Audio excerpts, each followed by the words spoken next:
नमस्कार किसान भाइयों, स्वागत है आपका आपके अपने मनपसंद यूट्यूब चैनल इंडियन एग्रीकल्चर में। किसान भाइयों, आज के इस वीडियो में हम बात करेंगे सरसों की सबसे अधिक पैदावार देने वाली 4 उन्नतशील वैरायटी के बारे में। किसान भाइयों, इन वैरायटी के बारे में आज आपको पूरी जानकारी दी जाएगी कि इन वैरायटी की बुवाई करने का सही समय क्या है, बुवाई करने के लिए हमें कितने बीज की आवश्यकता होती है और इन वैरायटी की जो फसल है वो कितने समय में पककर तैयार हो जाती है और पकने के बाद किसान भैया हमें कितनी पैदावार देकर जाती है और इन वैरायटी के अंदर कौन कौन सी बीमारी आती है, इनकी बुवाई करते समय हमें कौन सी खाद और फर्टिलाइजर डालने चाहिए, पूरी बात करेंगे, पूरी जानकारी देंगे आपको। तो आप वीडियो को पूरा देखें, अंत तक देखें ताकि आपको सही जानकारी प्राप्त हो सके। और जो किसान भाई चैनल पर पहली बार आए, ये वीडियो को पहली बार देख रहे हैं, उनसे छोटी सी रिक्वेस्ट है कि वीडियो को लाइक करें, चैनल को सब्सक्राइब कर लें और पास वाली घंटी को भी दबा दें ताकि हमारे आने वाले ऐसे ही नए वीडियो का नोटिफिकेशन आपको सबसे पहले प्राप्त हो।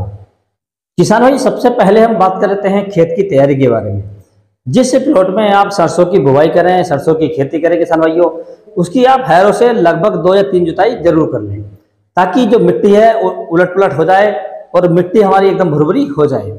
यदि किसान भाई आपके पास उपलब्ध हो तो आप अपने जमीन के अंदर लगभग 5 या 6 ट्रॉली प्रति एकड़ के हिसाब से गोबर की सड़ी गली खाद जरूर डालें किसान भाइयों, क्योंकि जो पोषक तत्व सड़ी गली गोबर की खाद में होते हैं वो किसी भी फर्टिलाइजर में, किसी भी केमिकल में नहीं होते किसान भाइयों। दूसरा किसान भाइयों, आप जब भी सरसों की फसल बोएं तो सरसों की फसल को किसान भाइयों पलेवा कर बोएं। पहले आप उसका पलेवा कर लें, पलेवा करने के बाद ही आप सरसों की फसल बोएं। बिना पलेवे के सरसों की फसल बिल्कुल ना बोएं किसान भाइयों।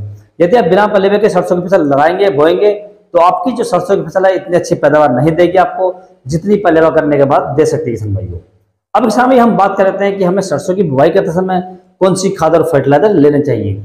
तो जो सबसे अच्छी खाद होती है किसान भाइयों सरसों की फसल के लिए, तो आप 50 किलोग्राम डीएपी ले सकते हैं या एनपीके 12-32-16 ले सकते हैं किसान भाइयों। और इसके साथ किसान भाइयों आपको लगभग 30 किलोग्राम प्रति एकड़ के हिसाब से आपको एमओपी यानी पोटाश ऐड करनी है किसान भाइयों।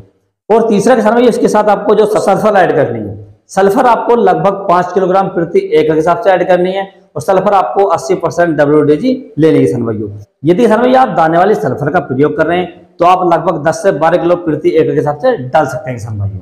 अब इन सभी खादों को लेकर किसान भाइयों आप अच्छे से मिक्स कर लें, मिला लें और अपने खेत में फेंक दें या बखेर दें। उसके बाद किसान भैया आप सरसों की बुवाई कर सकते हैं। सरसों की बुवाई किसान भैया आप मशीन द्वारा कर सकते हैं या छिटक्कर बो सकते हैं। ज्यादातर किसान भाई हमारे छिटक्कर ही बोते हैं, तो आप छिटक्कर भी बो सकते हैं किसान भाइयों। तो इस प्रकार से आप इसकी बुवाई कर सकते हैं। अब किसान भैया हम बात करते हैं सबसे अधिक पैदावार देने वाली 4 उन्नतशील वैरायटी के बारे में। यदि किसान भाई हम सरसों की सबसे पहली वैरायटी की बात करें तो हमने जो वैरायटी रखी है किसान भाइयों, ये रखी है पायनियर कंपनी की 45S46। इस वैरायटी ने सभी क्षेत्रों में लगभग शानदार और बढ़िया उत्पादन देकर गई है और कम से कम बीमारी से अंदर आती है किसान भाइयों। यदि दूसरी वैरायटी की बात करें तो दूसरी वैरायटी किसान भाई हमने रखी है टाटा कंपनी की, जो टाटा MJ1 के नाम से आती है किसान भाइयों। ये वैरायटी बहुत शानदार है और बहुत ही शानदार उत्पादन देकर जाती है किसान भाइयों। आप इस वैरायटी का सिलेक्शन भी कर सकते हैं। तीसरी वैरायटी की यदि हम बात करें किसान भाइयों तो तीसरी वैरायटी हमने रखी है जो एडवांटा कंपनी की आती है 414 के नाम पर। इस वैरायटी ने भी पिछले वर्ष अच्छी पैदावार दी है और काफी किसान भाइयों की पसंद बन चुकी है किसान भाइयों। आप इसका भी सिलेक्शन कर सकते हैं।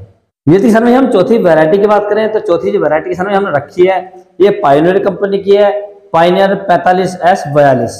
ये भी बहुत शानदार और बढ़िया वैरायटी है किसान भाइयों, आप इसका भी सिलेक्शन कर सकते हैं। अब किसान भाइयों इन वैरायटी के बारे में हम डिटेल से बात कर लेते हैं। जो किसान भाई मैंने आपको वैरायटियां बताई हैं, यदि इन वैरायटियों की बुवाई करने के सही समय की बात करें तो आप इन वैरायटियों को 20 सितंबर से 25 अक्टूबर तक जरूर लगा दें, तभी आप इनसे शानदार और बढ़िया उत्पादन ले सकते हैं किसान भाइयों। यदि इनकी बुआई के लिए बीज दर की बात करें तो आपको लगभग 1 किलो 500 ग्राम प्रति एकड़ के हिसाब से इसकी बुआई करनी चाहिए। यदि हम इसके फसल पकने के समय की बात करें तो किसान भाई ये वैरायटी लगभग 120 से 130 दिन में पककर तैयार हो जाती हैं। यदि हम इनकी पैदावार की बात करें तो ये सभी वैरायटियां लगभग 13 से 15 क्विंटल प्रति एकड़ की पैदावार देकर जाती है किसान भाइयों। आप इन वैरायटियों में से कोई सी वैरायटी का सिलेक्शन कर सकते हैं और अपनी फसल को लगा सकते हैं किसान भाइयों। यदि किसान भाइयों मेरे द्वारा दी गई जानकारी आपको अच्छी लगी हो, वीडियो पसंद आया हो तो वीडियो को लाइक करें, शेयर करें और चैनल को जरूर सब्सक्राइब करें। Thanks for watching my video.